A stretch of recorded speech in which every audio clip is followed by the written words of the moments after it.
우리가 살아가면서 위로가 필요할 때가 많이 있고요. 또 누군가를 위로해 주어야 할 때가 많이 있습니다. 구약 성경에 보면 욥 얘기가 나오잖아요. 욥이 환난을 당했는데 이 친구가 안타까운 그런 고통을 겪는 것을 보고 친구들이 왔습니다. 욥이 겪는 고난을 보고 아무 말도 못하고 욥의 곁에서 위로하게 되었습니다. 그럴 때 처음에 이 욥의 친구들이 와서 그렇게 옆에 있는 것 때문에 욥이 위로를 많이 받았습니다. 그런데 그 이후에 욥의 친구들이 입을 열어서 한마디씩 하기 시작할 때 욥은 굉장히 많은 상처를 받게 됩니다. 위로한다는 것이 그만큼 어렵다 하는 것을 깨닫게 됩니다. 진짜 위로는요, 하나님 한 분뿐이신 줄로 믿습니다. 그래서 우리가 위로받기 위해서는요, 하나님에게 나아가야 됩니다. 사람을 찾아가서 나 좀 위로해줘, 나를 좀 만나줘, 나하고 커피 한잔 해, 맨날 얘기해봐야 소용없습니다. 제가 어렸을 때부터 군대 갔다 와서 나중에 미국에 와서도 마찬가지였지만 술 마시는 사람들을 잘 이해를 못했습니다. 왜 술을 마시면서 시간을 낭비하고 있나?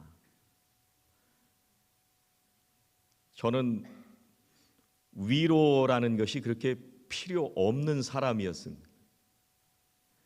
그래서 내가 정한 인생의 목표가 있기 때문에 학교를 졸업하고 대학교를 가고 그 다음에 결혼을 하고 또 인생의 여러 가지 계획들을 세웠기 때문에 그걸 위해서 온 시간과 에너지를 다 투자하기도 바쁜데 저렇게 저녁이면 모여가지고 술 마시고 얘기한다고 시간을 저렇게 낭비하고 있을까, 이런 생각을 하게 됐습니다. 아마 한국에서만 살았으면 지금도 이해를 못했을 텐데요, 미국에 와서 수많은 일들을 겪고 또 돈을 벌려고 나가서 돈 벌다 보니까요, 사람들이 이래서 술을 마실 수도 있겠구나, 스트레스 받는다는 게 무슨 말인지를 몰랐다가 사실은 저도 스트레스를 받고 있었는데 별로 대수롭게 생각하지 않고 살았는데 어느 날 그게 스트레스라는 거구나, 이것이 계속 쌓여가면 힘들구나, 이런 걸 좀 깨닫게 됐습니다.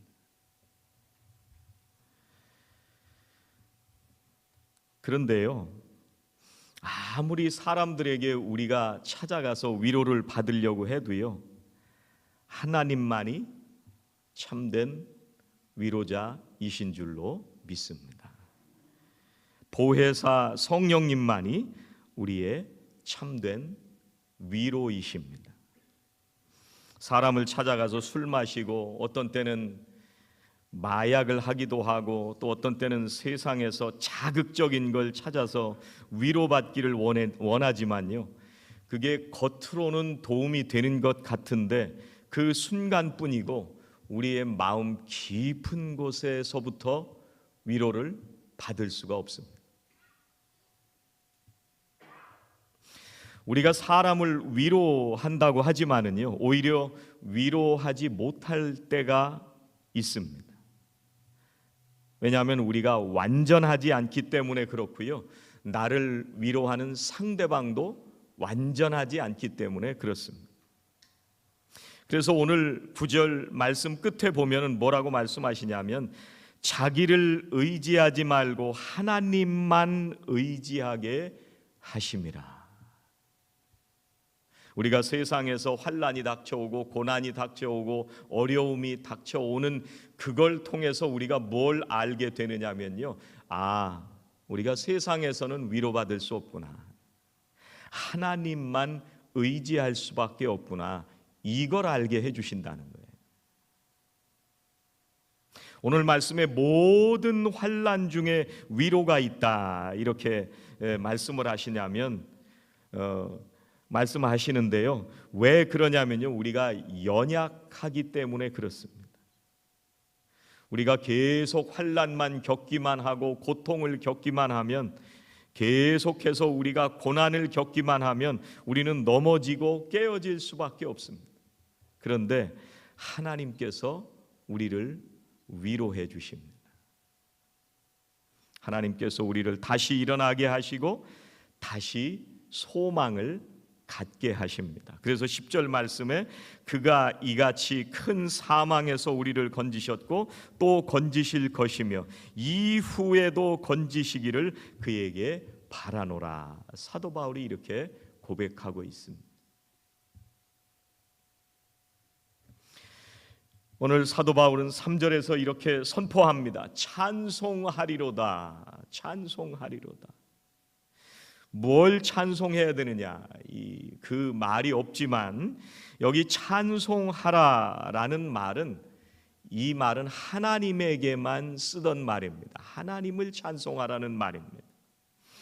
그런데요, 찬송하라 이렇게 얘기를 할 때 히브리 사람들이 이 찬송하라는 얘기를 들으면 누구 보고 찬송을 하라고 하는 거냐면 유대인들만의 하나님을 찬송하라는 얘기입니다. 자기들은 선택받은 민족이고 자기들 외에는 선택받지 못한 사람들인데, 하나님은 누구만을 위한 하나님이냐면 우리를 선택하신 유대인들만을 위한 하나님이다. 그 하나님을 찬송하라, 이 말이었어요.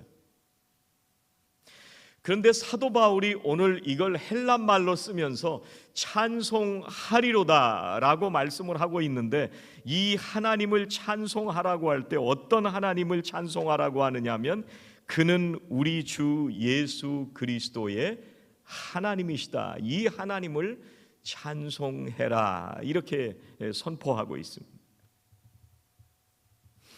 하나님이 그냥 하나님이 아니라, 유대인들만을 선택한 하나님이 아니라 그 하나님은 우리 주 예수 그리스도의 하나님인데, 십자가에 피 흘려 죽으신 그 보혈의 은혜가 누구에게 전해지느냐 하면 국적에 관계없이, 나이에 관계없이, 연령에 관계없이, 나의 신분에 관계없이 베풀어 주시는 그 예수 그리스도의 하나님이시라는 거예요. 그 하나님을 찬송하자는 거예요. 그러니 얼마나 놀라운 고백입니까?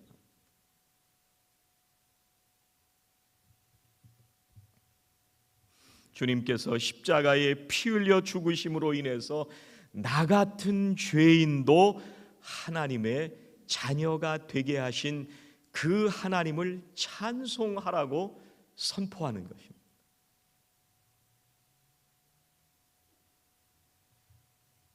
그 하나님이 어떤 하나님이신지를 오늘 우리들에게 말씀해 주십니다. 제일 첫 번째는 자비의 아버지이시기 때문에 찬양해라, 이렇게 말씀하십니다. 여러분, 이 자비라는 말은요, 자궁, 그런 말입니다. 자궁, 또 혹은 내장, 그런 말입니다. 우리 속에 있는 내장. 여러분, 자녀를 바라보는 부모님들의 마음은요, 바로 아버지의 마음입니다. 자식이 고통당하는 모습을 보면요, 우리의 내장이 막 뒤틀리고 꼬이는 그런 감정을 가지게 됩니다. 또 우리가 신앙생활을 하다 보면 불쌍한 사람들을 바라볼 때마다 우리의 마음이 꼬이고 아픈 것을 경험하게 됩니다. 견딜 수 없는 마음이 들 때가 있습니다. 어떤 젊은 사람이 인생에서 실패하고 고통스러워하는 것을 보면서요, 우리들은 그 사람을 보며 참 안 됐구나, 그렇게 생각할 수 있습니다. 에이구, 참 불쌍하네, 이렇게 생각할 수도 있습니다. 그런데요, 우리의 내장이 뒤틀리면서 아프지는 않습니다. 만약에 어떤 사람이 그 젊은 사람을 바라보면서, 인생에 실패한 것을 바라보면서 속이 뒤틀리면서 내장이 꼬이는 것 같은 고통으로 그 사람을 바라보고 있다면 그 사람은 분명히 부모님입니다.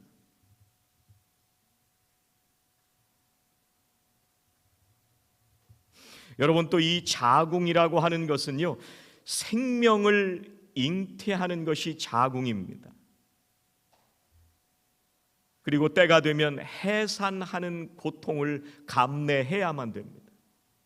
그래서 자식이 살아가는 모든 삶을 지탱하면서 인내하고 기다리고 해산하는 고통을 견디면서 그 자식을 바라보는 부모의 마음, 그 자비하신 하나님이시기 때문에 찬양하자는 거예요.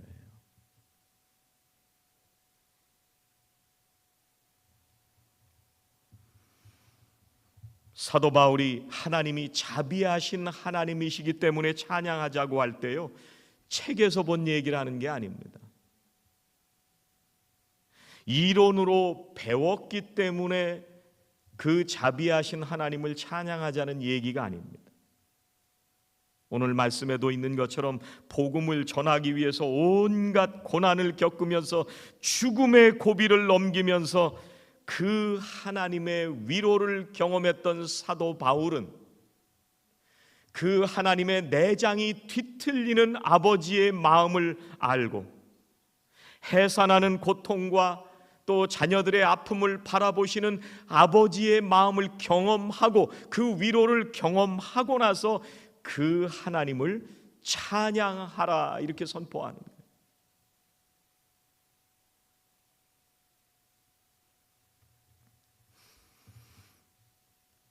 두 번째는 우리가 왜 하나님을 찬양해야 되느냐, 오늘 말씀에 보니까 모든 위로의 하나님을 찬양하라, 이렇게 말씀합니다. 이 모든이라고 하는 말은요, 완전하게 위로하신다는 거예요. 그리고 모자람이 없이 충분히 위로하신다는 거예요. 하나님의 위로는요, 완전하시고 모자람이 없이 충분히 우리를 위로해 주시기 때문에 그 위로의 하나님을 찬양하라, 이렇게 선포하는 것입니다. 여러분, 이 위로라는 말은요, 무슨 말이냐면 옆에, 뭐뭐 옆에, 그런 말하고요, 부른다 라는 말하고 이게 합쳐진 말입니다. 그러니까 위로한다는 얘기는 무슨 얘기냐면 옆으로 부른다, 그런 얘기고요, 옆으로 내가 다가간다, 그런 말입니다. 그게 위로입니다. 우리 속회 식구들 가운데 고통을 겪고 있는 식구를 바라보면 그 사람을 내가 내 옆으로 부르는 것이 위로입니다. 아픔을 겪고 있는 그 마음을 공감하면서 내가 그 옆으로 다가가 주는 것이, 그것이 위로입니다. 여러분, 셰릴 샌드버그라고 하는 여자 아세요? 페이스북 COO를 하는 여자인데, 이 여자가 남편을 먼저 보냈습니다. 그래서 수많은 고통을 겪고 있는데 애담 그랜트라고 하는 교수가, 이 와튼 스쿨의 심리학 교수의 사이칼로지스트인데, 이 사람이 와서 이 고통스러운 순간을 어떻게 벗어날 수 있을까에 대해서 조언을 해줬어요. 그리고 그 조언해주고 거기로부터 벗어나는 모든 과정들을 다 모아서 책으로 냈는데, 그게 무슨 책이냐면 옵션 B, A, B 할 때 옵션 B 그런 책을 냈습니다. 여기서 무슨 얘기를 했느냐면 이 애덤 그랜트라고 하는 교수가 우리가 삶에서 벌어지는 일들, 삶에서 일어나는 일들을 우리는 통제할 수가 없다는 거예요. 어느 날 우리는 교통사고를 당하기도 하고 어떤 때는 사랑하는 사람을 먼저 보낼 때도 있고요. 또 어떤 때는 예기치 않은 사업에 어려움이 닥쳐올 때도 있고요. 또 어떤 때는 내 건강에 아픔이 불현듯 나에게 닥쳐올 때가 있습니다. 그걸 우리가 통제할 수가 없다는 거예요. 그런데 우리 삶에서 일어나는 이런 모든 상황과 고난에 어떻게 반응할지는 우리가 선택할 수 있다는 거예요.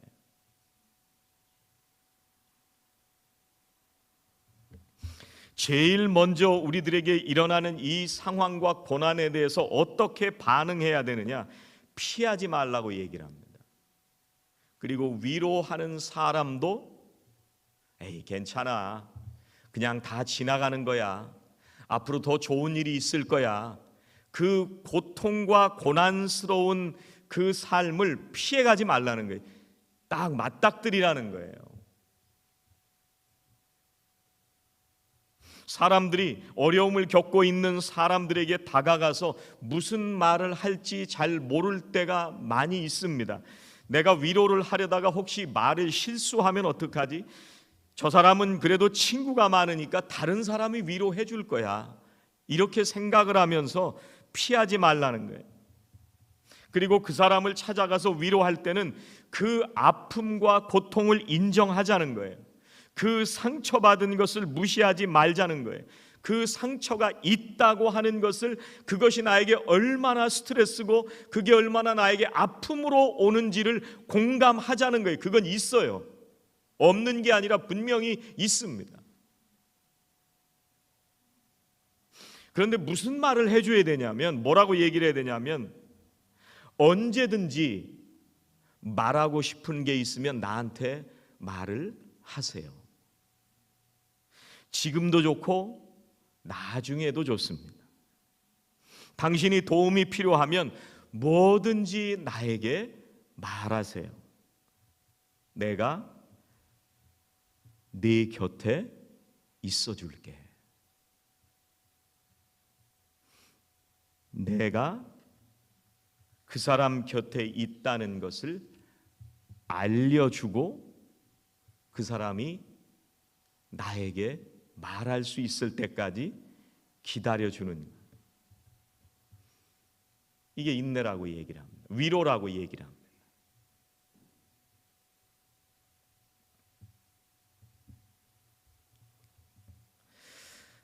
오늘 4절 말씀에는 이렇게 말씀하십니다. 우리의 모든 환난 중에서 우리를 위로하사 우리로 하여금 하나님께 받는 위로로서 모든 환난 중에 있는 자들을 능히 위로하게 하시는 이시로다. 어떤 위로의 하나님이세요? 모든 환난에서 우리를 위로하시는 하나님. 환난이라는 말은요, 위에서 짓누르는 압박이 환난이에요. 내 힘으로는 도저히 그것을 벗어날 수 없는 것이 환난입니다. 왜 우리를 하나님께서 환난 중에서 위로하시고 왜 우리에게 환난을 지나서 벗어나도록 하시느냐? 우리를 위로의 사람으로 살게 하시기 위해서 그렇게 하시는 거예요. 여러분, 우리가 살다 보면 이런 환난을 겪을 때가 있습니다. 우리가 통제할 수 없이 우리에게 다가오는 수많은 환난들이 있습니다. 내가 도저히 벗어나려고 해도 감당이 안 되는 그런 환난들이 있습니다. 그런데 사실은요, 그런 고통을 겪지 않으면 다른 사람이 아프다는 것을 알지 못합니다. 제가 미국에 오고 이민의 삶을 살면서 겪었던 그런 고통이 없었으면 어쩌면 사람들이 그만큼 아프다고 하는 것이 눈에 보이지 않았을지도 모릅니다. 사람들이 겪는 그 고통을 이해하지 못했을 수도 있습니다.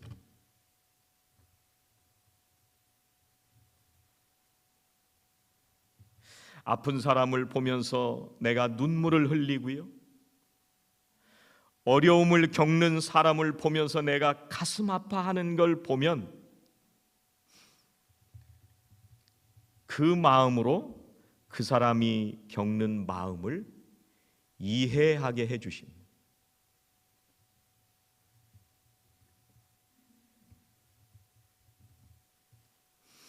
우리가 그런 눈을 뜨게 되는 건 왜 그렇게 되느냐면요, 내가 살아왔던 지난 시간 동안 환난의 시간을 지나왔는데 그걸 통해서 하나님의 위로를 경험하고 거기서 벗어나게 하시는 하나님의 전능하신 능력과 위로를 경험했기 때문에 우리 눈에 그 사람이 눈에 들어오고요, 우리의 마음이 그 사람의 고통이 느껴지게 하시는 거예요.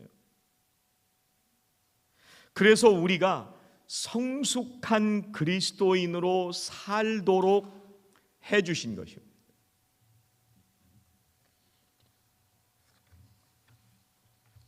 어린아이 같은 신앙은요, 나만 매일 힘들어, 나만 매일 외로워, 나는 왜 이렇게 쓸쓸해,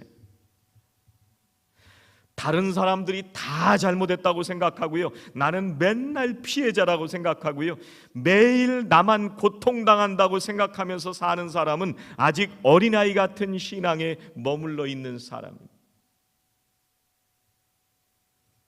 근데 신앙이 성숙해지면 성숙해질수록 다른 사람의 고통이 눈에 뜨이기 시작하고요, 다른 사람이 얼마나 아플까, 다른 사람이 얼마나 힘들고 어려울까를 내가 느끼게 되고요, 그 사람을 주님의 사랑으로 돌보는 신앙인으로 성숙해져 가는 것입니다. 그래서 내가 하나님의 위로의 통로로 살게 하시는 겁니다.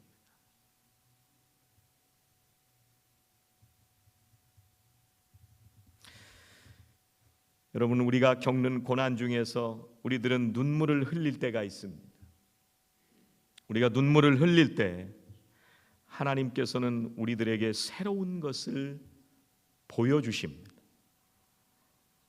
하나님의 마음을 알게 하시고요, 하나님의 눈으로 보게 하시고요, 하나님이 기뻐하시는 곳을 가게 하시고요, 하나님이 마음 아파하시는 곳에서 하나님의 위로를 전하는 사람으로 살게 하십니다.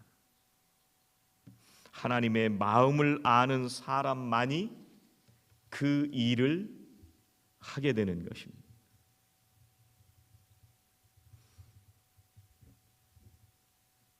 우리가 늘 찬양하잖아요. 아버지, 당신의 마음이 있는 곳에 나의 마음이 있기를 원해요. 아버지, 당신의 눈물이 고인 곳에 나의 눈물이 고이길 원해요. 아버지, 당신이 바라보는 영혼에게 나의 두 눈이 향하길 원해요. 아버지, 당신이 울고 있는 어두운 땅에 나의 두 발이 향하길 원해요. 나의 마음이 아버지의 마음 알아 내 모든 뜻 아버지의 뜻이 될 수 있기를. 나의 온몸이 아버지의 마음 알아 내 모든 삶 당신의 삶 되기를.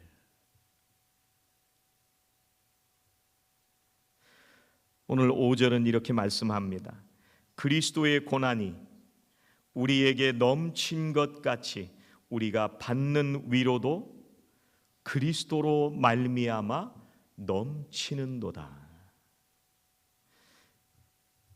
여러분, 주님이 죽으셨던 그 십자가의 죽음은요, 가장 고통스러운 죽음이셨습니다. 여러분, 세상에 그 어떤 사람이 겪는 고통도요, 십자가에 베풀어 주신 그 주님의 사랑만 바라보면 위로받지 못할 고통이 없습니다. 그것이 그리스도의 고난이 우리에게 넘쳤다, 이렇게 말씀하시는 거예요. 십자가가 그 어떤 고통보다 가장 큰 고통이기 때문에 우리가 세상에서 겪는 그 어떤 고난과 역경도 우리는 다 위로 받을 수 있는 것입니다. 거룩한 사순절, 이 땅의 고통 가운데 살아가는 우리를 찾아오시고 우리를 위로하신 주님을 기억하시면서 오늘도 주님이 가시는 그곳에 내가 주님의 위로를 전하는 거룩한 제자의 삶을 사시기를 주의 이름으로 축복합니다. 기도하시겠습니다. 하나님, 오늘도 인생 가운데 피할 수 없는 고난과 역경 속에 살아가지만 그 가운데 풍성하시고 완전하신 하나님의 위로를 오늘도 경험하게 하여 주시니 감사합니다. 찬송하리로다 고백했던 사도 바울의 고백이 바로 우리 입술의 고백이 되게 하여 주시고, 하나님만이 주시는 그 놀라우신 하늘의 위로와 평안과 기쁨으로 세상 가운데 승리하는 저희들 모두가 되게 하여 주시옵소서. 속해 이 식구 가운데, 우리의 교우 가운데 위로가 필요한 사람에게 내가 하나님의 위로의 통로가 되게 하여 주시고, 오늘도 주님 바라보는 그곳에서 주님의 그 위로를 증거하며 살아가는 신실한 제자로 살게 하여 주시옵소서. 예수님의 이름으로 기도하옵나이다. 아멘.